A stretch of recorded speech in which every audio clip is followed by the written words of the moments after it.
So we're here at the Jordan River, just north of the Sea of Galilee, between the Galilee and the Hula. That's where we are, and we're standing on the side that the tribe of Manasseh inhabited. Now, why are we at the Jordan River? Because we're going to talk about someone that's associated with the Jordan River. But first, we're going to take you to Syria. In your mind, we're not actually going to go to Syria, don't worry. A place called Kakar.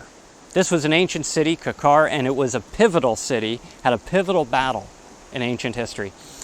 The Battle of Kakar saw the Assyrian Empire under Shalmaneser III coming across the Tigris, Euphrates, down, and he had his eyes on Israel and Egypt. He wanted this. This is where he was expanding. But it wasn't yet the time. It wasn't Jobah's time for Israel to be swept away by the Assyrians. And what ends up happening? Well, King Hadad II of Syria, he sees this imposing force and he's not having it. He realizes this is their stand. This is their last stand. They've got to mount a massive resistance. And so he organizes 10 other nations to join him. Among them, the Phoenicians, the Egyptians, the Arabians, and also the Israelites under King Ahab. They come up, they go to the Battle of Kakar, and a rousing, massive victory for the Syrian forces, the alliance forces. They push back the Assyrian army. And it was a huge victory. Now, we're talking about the Battle of Kakar because it's possible that the generals, or one of the generals in this battle, was a man named Naaman. This was a pivotal battle of the time period, and Naaman is described in the Bible as a valiant, mighty warrior, like a general in the Syrian army, and that had garnered much respect. So because at the time period this was the big battles, it's possible he was associated with it in some way. Now, politically, between the Syrians and the Israelites, there were some border skirmishes. Even though they fought together, it was like the enemy of my enemy is my friend. They weren't really close friends, but they realized the Assyrians was something they had to band together about. Because politically, there was a lot of border skirmishes. The Syrians would come across, they would capture villages, take slaves, bring them back to Syria. And in one of these skirmishes, Israelites were taken, and some ended up at the house of Naaman as servants. One was, as the Bible describes, a young Israelite girl. We know nothing about this girl.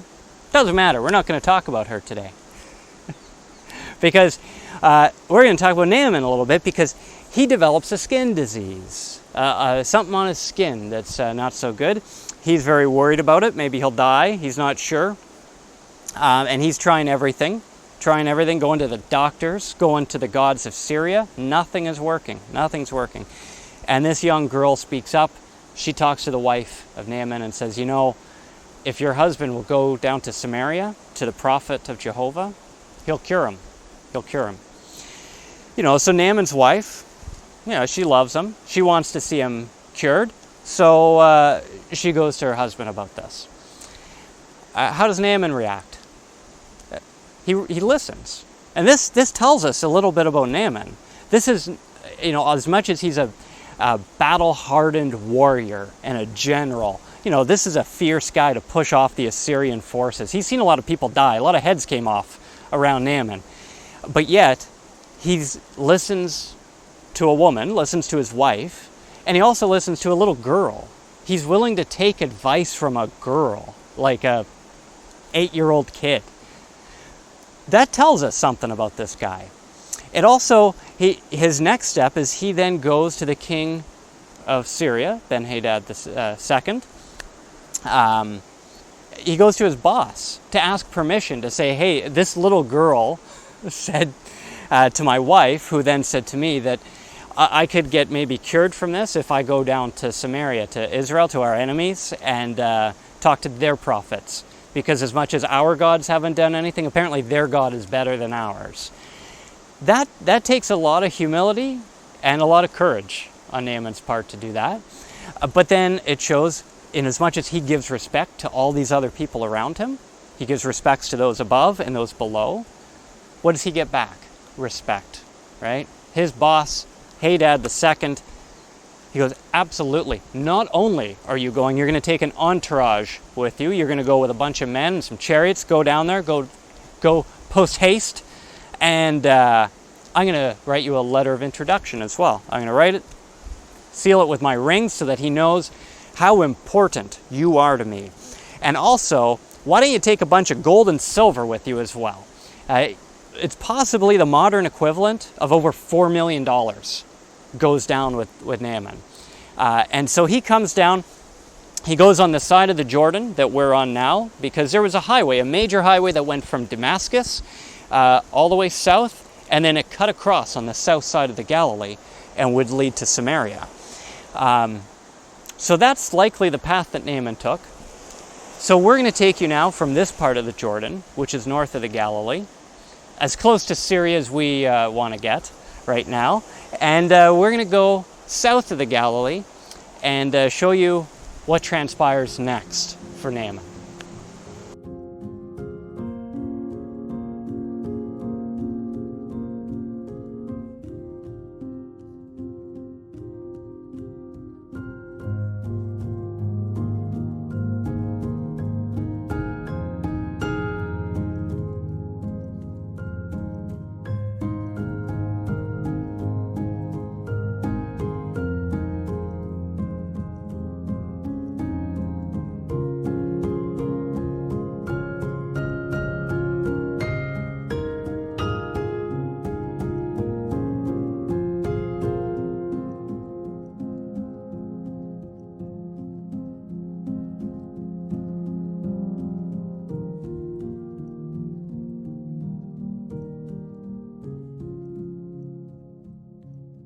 So Naaman heads south, he's on his way.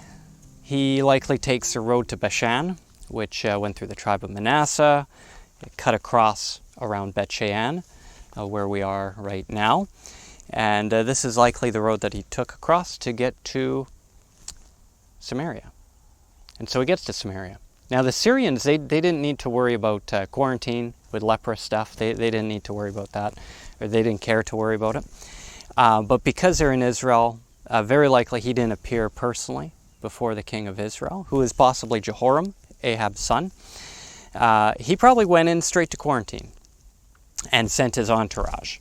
And they give the letter. They go, hi, we're Syrians, and we've got a letter from King Hadad II, and this powerful guy, right? Fended off the Assyrians.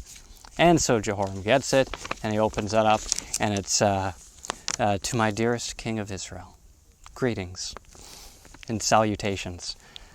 I have sent to you my beloved general, who I care for deeply, and I've given him $4 million as well of the choicest treasures of Syria. And all this is in exchange for you curing him of his leprous ailment. Signed, the king of Syria. Also, he has a large entourage with him, so please be nice. And what does he do? Jehoram's looking at it going, oh, great. So am I God that I can put people to death and keep them alive? Is that the deal now? Is that the power I have? Well, what am I supposed to do with this guy? You can't just cure leprosy. This is a fight. He's trying to pick a fight. We've had border fights for years, and now he's bringing it right to the capital.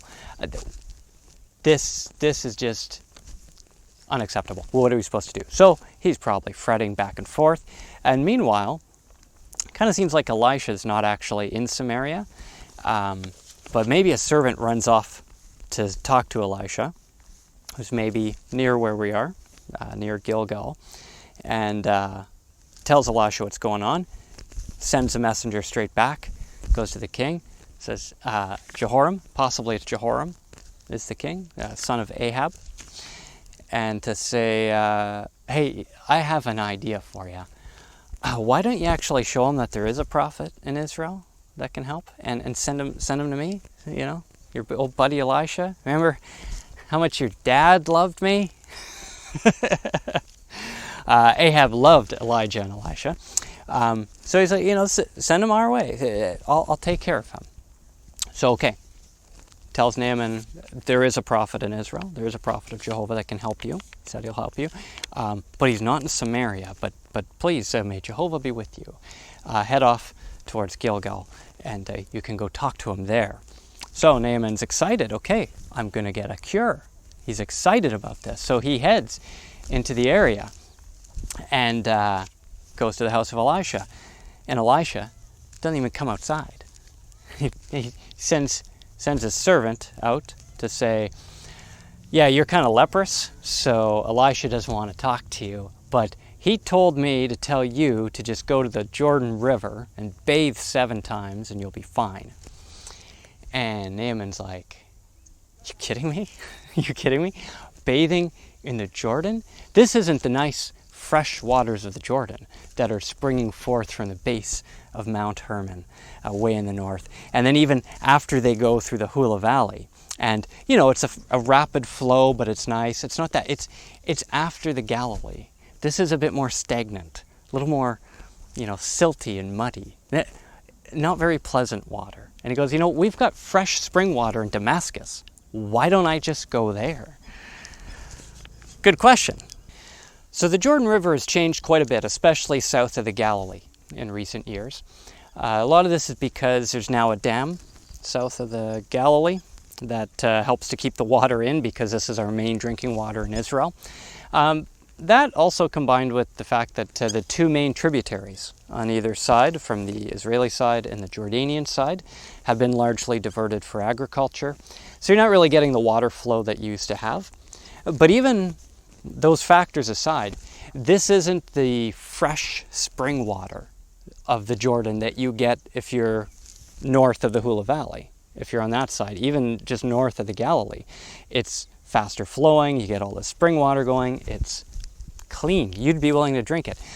You're likely not willing to bend over and drink the water on this side, on this part of the Galilee, the Jordan.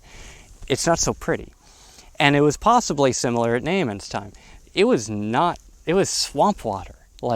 Especially if it was a dry season, this isn't nice water. This is gross. So he's maybe thinking, are you serious? We've got at the Damascus is you get this wonderful fresh water flowing out of the mountain. Crisp, cool, refreshing. This is the water you bathe in if you want to get clean, not swamp water. So he's mad. He's got his back up. You kidding me? Guy won't even come out and say hello. You know how far I came just to get my skin fixed, and this guy won't even come out and say hello, and he tells me to go bathe in some swamp water? You gotta be kidding me. And his servant, the servant talks to him. Oh, Shlomo. He goes, boss, might I make an observation? Yeah, what is it, Shlomo? You came all this way. You went to the king of Israel. You went to an enemy king with $4 million to ask for help. There's a lot of humility was taken. You listen to a little girl that's a servant to come all down here. And, what's this guy really asking you to do? If this prophet of Jehovah had come out and told you to dress like Julie Andrews and recite the whole score of Mary Poppins, well, you would have done it. He's helping you keep your dignity. You just got to have a bath. It's not that bad. So Naaman's thinking about it, and Shlomo's like, after all, you know what they say. It's just a spoonful of sugar helps the medicine. And Naaman's, okay, enough, I'll go bathe in the swamp water. So he does. He comes and scrub-a-dub-dub 7 times, and he's clean. It's like miracle cream. Even his wrinkles are gone. No. But his leprosy is miraculously cured. It's wonderful.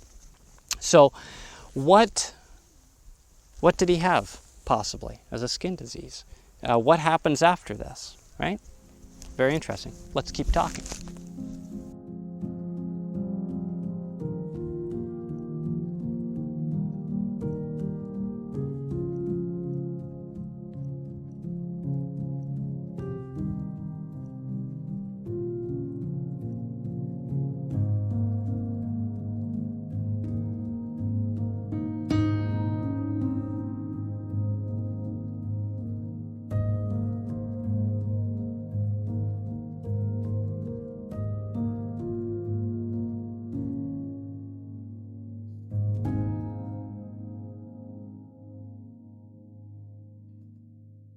So Naaman is cured. He's somewhere down in the Jordan Valley, in the river. He heads back where? To Gilgal, to Elisha, to go see Elisha. That's north of Jericho. And this time Elisha does come out. Comes out, says hello, good to see you're clean. You can thank Jehovah for that. And Naaman goes, but please, I have brought gifts. I have garments, beautiful garments, and I got money. You like money? Elisha, though, he makes a very strong point. He goes, look, this is from Jehovah, what you got. Far be it from me to use my title, my position as a prophet, to profit. This isn't why I did this. Take your money and leave. May Jehovah be with you. And Naaman says, well, can I ask another favor then? Sure, what is it? I'd like some dirt. Could I get 2 donkey loads of dirt? And Elisha goes, well, why? Why would you like the dirt? He goes, well, because I intend to worship only Jehovah from now on, because I know he's a true God. And I want to make sure that I build an altar out of the dirt from the land of his chosen people. This is shows us a little bit about Naaman, and a little bit more, because he said, but I do have one question about worshiping Jehovah that I'd like to make sure it's okay. Naaman's a great guy. Elisha goes, okay, what's the question? He goes, well, when I go back to Damascus, I got to resume work with my Lord, which is the king, Ben-Hadad, and Hadad the second. And he says, and when he goes to the temple of Rimmon, because that's who he worships, I'm not going to worship him anymore, only Jehovah for me. But when he goes there, I assist him. I help him. He holds himself on his arm as he bends down to bow before the altar. And so I support him on my arm. So we learn a couple more things about Naaman. One, he's got biceps, like you wouldn't believe he can support a guy on his arm, right? And also, again, great guy. If this is Hadad that he's talking about, if he's talking about the king here, and that the king is in a position where he's maybe not in the best health, that he needs assistance just to bend down to an altar, like anyone else would have seized the throne, killed the guy and seized, killed him in the temple and seized the throne. He didn't do that. He's rendering this service to his Lord, as he calls him, title of respect. So this is just a very wonderful guy, right? Elisha goes, absolutely, take your dirt and get out of here. So he does. He gets his mule loads of dirt. He heads off. But Gehazi, Elisha's servant, he don't like this so much. He wanted a nice outfit. So he goes running to chase after the chariot. So, all right. And he says, sorry, they see him running, and so they stop the chariots, and they stop. Hey, so you got to imagine that when they finally stop, this guy's booking it. They're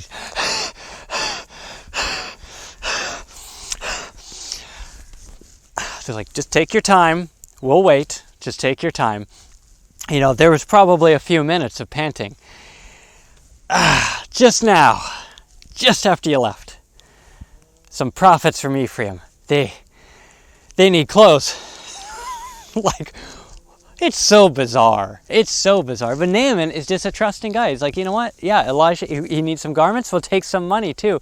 Oh, I don't need some money, but sure, if you're going to help carry it, yeah, I'm going to give you 2 servants to carry about the equivalent of about $30,000 and a couple really nice garments. And they're going to take them where? To Elisha's house? No. Take them back to my house, because we're going to go over to Ephraim.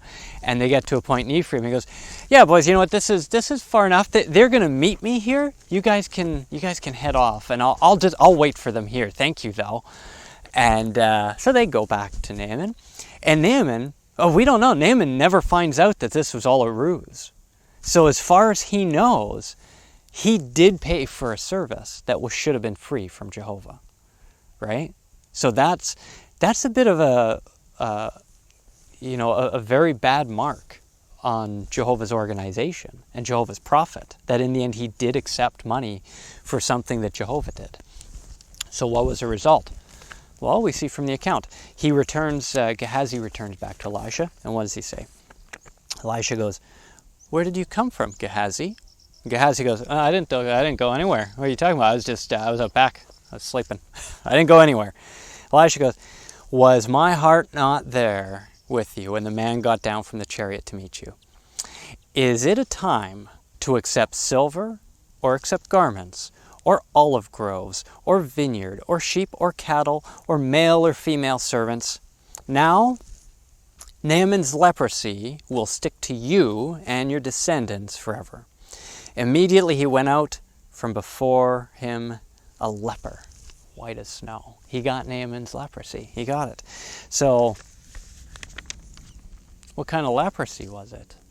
Jehovah could easily just give you leprosy, but maybe there is a specific leprosy that's connected to what he took. Why? Maybe the reason, really a big reason why Elisha's like, yeah, even the clothes, no, thank you. I saw what you had. We don't touch that. It's unclean. Your garments are unclean. So what are some different types of leprosy? Well, let's talk about one. Might we propose ringworm? Ringworm? That sounds too simple and odd.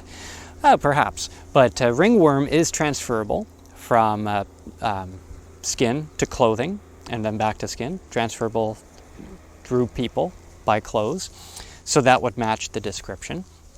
And one of the early treatments for ringworm in the early days was using a bit of iodine. Would clean it right up. So it's interesting, in the Jordan River we do know that there are times in runoff seasons where you have a spike in iodine in the water.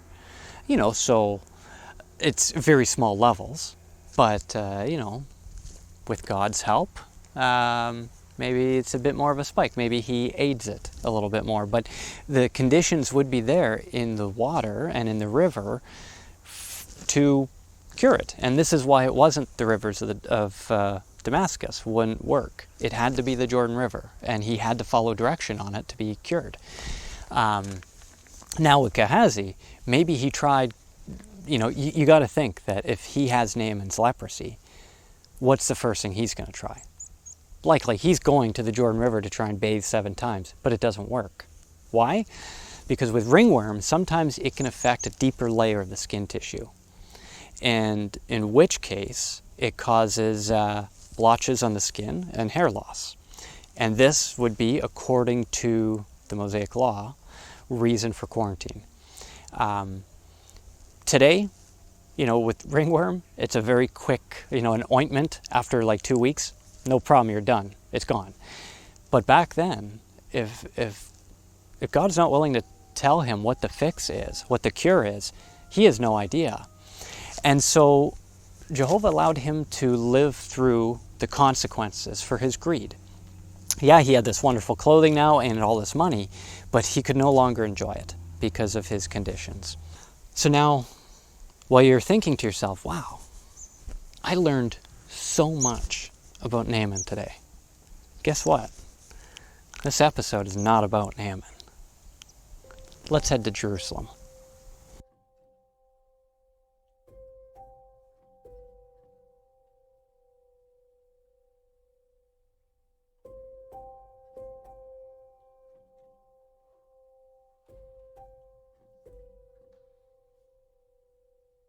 So what do you mean it's not about Naaman? We've been just talking about Naaman the whole time, haven't we? We were at the Jordan River. What are we doing in Jerusalem? This has nothing to do with Naaman, because it's not about Naaman. Who wrote this account that we read in the scriptures? Because it's only one book that it's written in. This was written by Jeremiah and his scribe, Baruch. They're the ones that recorded this. Now, they had access to the temple scrolls and the records, so likely it was among the scrolls that they would study and visit that they found this account recorded. Someone had recorded it over the years. And they were the ones that put it down into what we read today in the Bible. Why is it interesting that it's Jeremiah and Baruch? Because they wrote it Not when they were here in Jerusalem, but after the city had been destroyed and they were on the lam running for their lives. They were in Egypt. They were in a strange and foreign land, held somewhat captive, just like the Israelite girl. That they were hoping, as they talk to these military leaders and these kings and these prominent ones about what was happening, hoping that one of them had a right heart, like Naaman, and knowing that just because they were prominent individuals, even maybe bloodthirsty at some point in their life, they could change and become a worshiper. That account would have touched their heart. Barak, the scribe, the guy that's probably penning this account, what do you think he thought of Gehazi? Barak needed counsel from Jehovah not to get caught up in the material things of this world, that he would get his life and nothing more.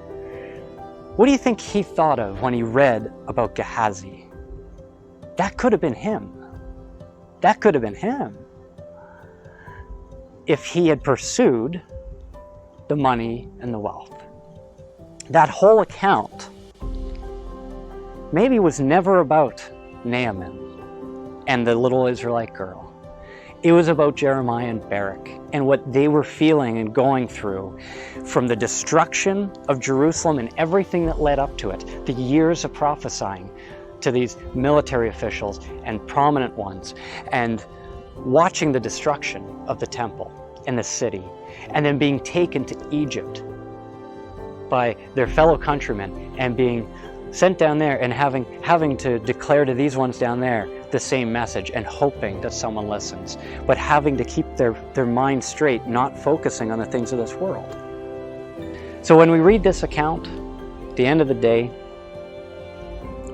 for Jeremiah and Barak, it wasn't really about Naaman, and it wasn't really about this little girl, and it wasn't really about Elisha or Gehazi. It was about them. And so in the same way today, it's not about Naaman. It's about us.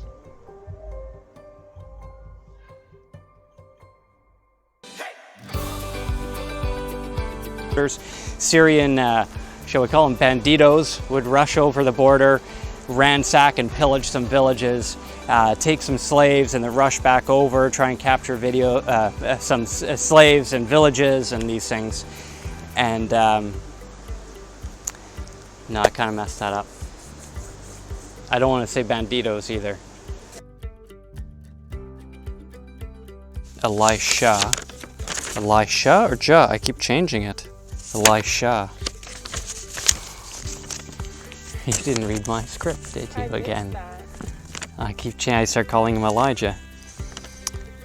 Naaman gets back up. Tells him, oh right, there's a Mary Poppins thing. What happens? The servants tell him, correct me if I'm wrong, but if he'd come out and told you to dress like Julie Andrews and reenact the score of Mary Poppins, you probably would have done it. And he's just telling you to wash. He's letting you keep your dignity. That's a pretty good deal. And after all, you know what they say. Just a spoonful of sugar. You get the point.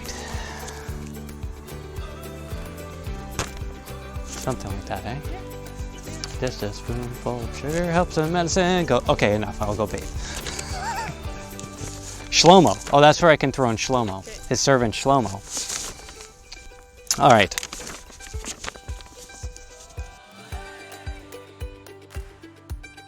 The Jordan River changes a little bit. It's not moving so fast. There. Couldn't spit it out. Okay. This is our funny part, so I have to be excited. Okay. No, that car's gonna interrupt. Is it part of the entourage?